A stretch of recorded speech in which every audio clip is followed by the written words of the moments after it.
Mark, baka may mga gusto kang batiin. First of all, binabati ko po yung family ko sa Pangasinan, mama and papa ko. Yung kapatid ko si Ian, si lolo ko na nanonood, lola ko, lahat po ng, yung girlfriend ko din, at saka yung family niya. And sa lahat po ng mga bumubuo sa lahat po ng mga families ng mga coaches ko. And sa lahat ng mga sumusuporta sa Signal HD Spikers. Kamitin ng bakal. Ba't yung kamitin ng bakal? Aray! May mga entry pa sila, Drix, dito. Again, congratulations, Mark Calado, our player of the game of the Signal HD Spikers. Okay, natatarantita na tayo. Tawag sa ating mga tarantita. Natataranta ang isa lahat, tarantitas na rin lahat.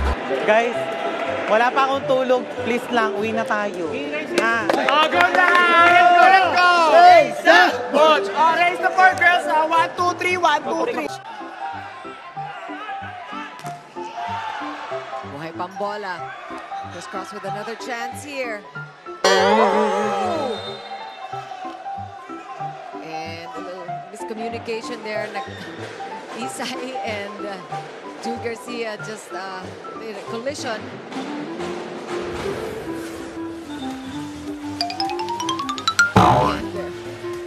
And we saw si Ish really looking back and chance ball. Savage onto the quick. Nice read by Sumanggit. Counter with Gian. It's a beautiful read from Sumang in that sequence. What's that celebration? Do you have an idea? Gian on a roll. Oh, that's it. That's a TikTok dance. Oh, it's a TikTok dance. Susun muna kayo, magandang receive, alam mo na gagawin. Pero prepare 5 ha. Isang magandang receive lang.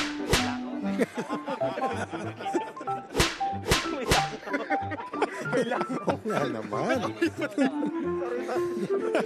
Aga focus! Namula si Coach. Nag-blush. In my many years of covering Spikers Turf, that might be my favorite timeout of all time. So I couldn't help it. Kasi hindi natapos ni Coach.